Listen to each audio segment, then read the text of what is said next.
بسم الله الرحمن الرحيم الحمد لله والصلاة والسلام على رسول الله.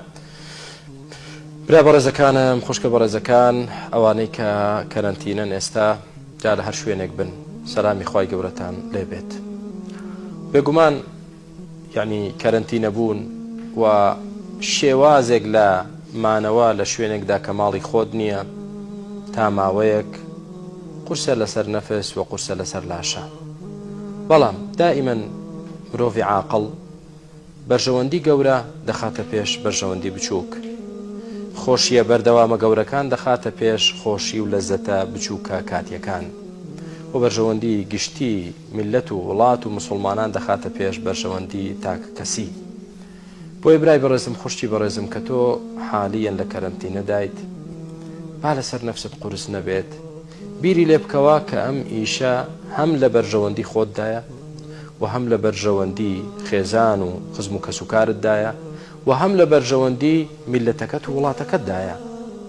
ئەی کە تۆ حالیەن لە حاڵەتێک دابی کە خزمەت بە خێزان و کەسوکار و میلەت و وڵاتەکەت بکەیت، وەڵڵاهی جێگای شانازیە، جێگای دڵخۆشیە، دڵت پێی خۆش بێ.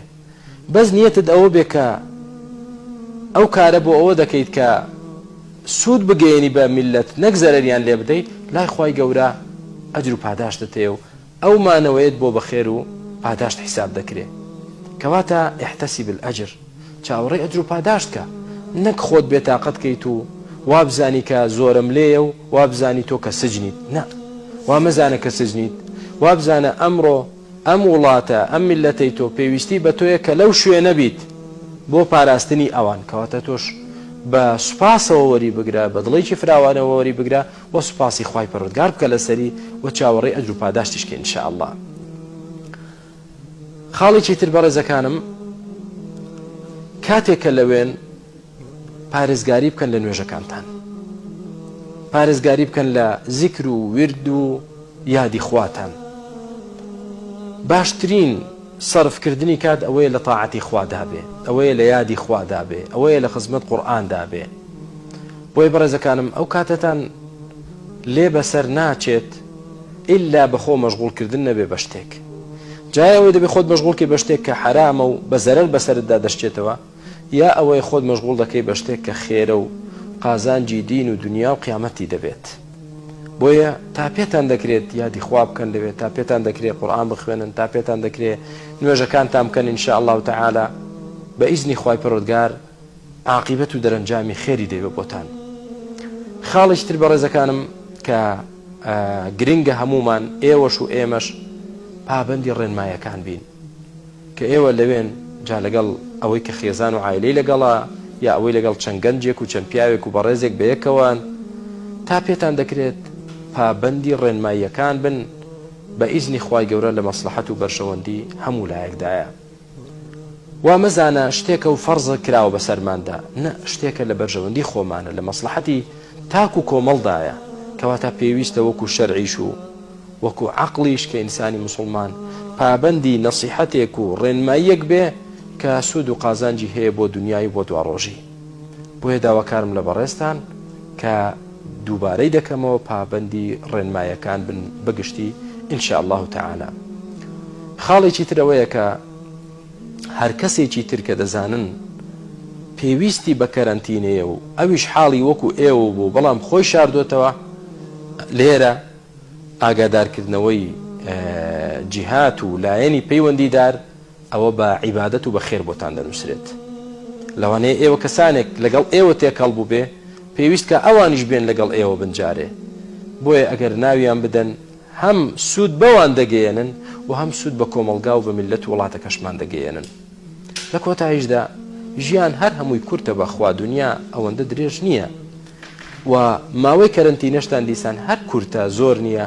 ئینشاءالله بە خێر و سەلامەتیش کۆتایی دێ و دەگەڕێنەوە ناو خێزان و خزم و خۆشەویستانتان بە سەلامەتی و بە دڵخۆشی ئینشاءالله، بە شێوازێک کە نەبوون و ناشبن ئینشاءالله بە مایەی نەخۆشی و دەرد و بەڵا بۆ کۆمەڵگاکەتان و بۆ میلەتەکەتان. داواکارین لە خوای پەروەردگار سەبر و تەحەمولتان پێ ببەخشێ، ئارامیتان پێ ببەخشێت و لە کارتان ئاسانکە و داواکارین لە خوای پەروەردگار ئەم بەڵایە لەسەر تێکڕای مرۆڤایەتی لابەرێت و حاڵی هەموو لایەکمان بەرەو سەلامەتی و پارێزراوی بەرێت. خوای گەورە هیدایەتمان دەی دەرس و عیبرەتمان وەرگرتە بێ لەم بەڵایی کە بڵاو بۆتەوە ببێتە مای ئەوەی زیاتر ڕوو لە تۆ بکەین، زیاتر تۆ بە گەورە دابنین و نەخەڵەتین لەمە دووە بە هیچ هێز و دەسەڵاتێک کە فعلەن دەرکەوت هەموو هێز و دەسەڵاتی دنیا تووشی شەلەل بوو چۆچی دادا لە بەرامبەر هێز و دەسەڵاتی خوای پەروەردگار. و ئومێدەوارم ببێتە هۆکارێک کە لەمە دووە بۆ داهاتووشمان ئێمە ئاعتیزاز بە دینەکەمان بکەین کە تاکە دینێکە گرنگی بە پاک و خاوێنی دەدا، گرنگی بە کەرەنتینە دەدا وەکو نەسی حەدیث، و کە بێت و ئێمە خواردنەکانمان حەڵاڵ و پاک بێ، خۆمان پاک و خاوێنی ڕابگرین وەکو ئیسلام فەرمانی پێکردوین، بە ئیزنی خوا بەرگری لاشەمان بەهێز دەبێ و معنەویاتمان بەرز دەبێ و پارێزرا و سەلامەت دەبین کە جێگای دڵخۆشیشە. الحەمدولله تا ئێستا مسلمانان بەگشتی لە جیهاندا زۆر وەزعیان باشترە لە غەیری مسلمان.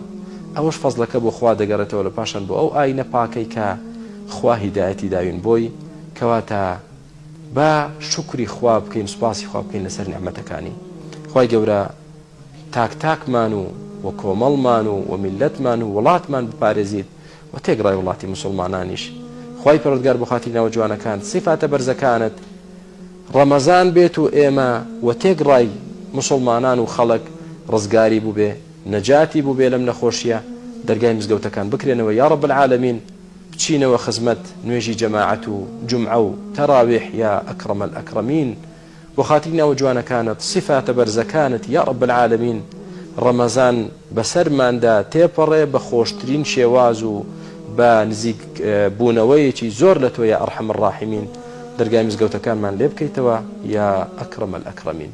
والحمد لله وصلى الله وسلم على رسول الله والسلام عليكم ورحمة الله.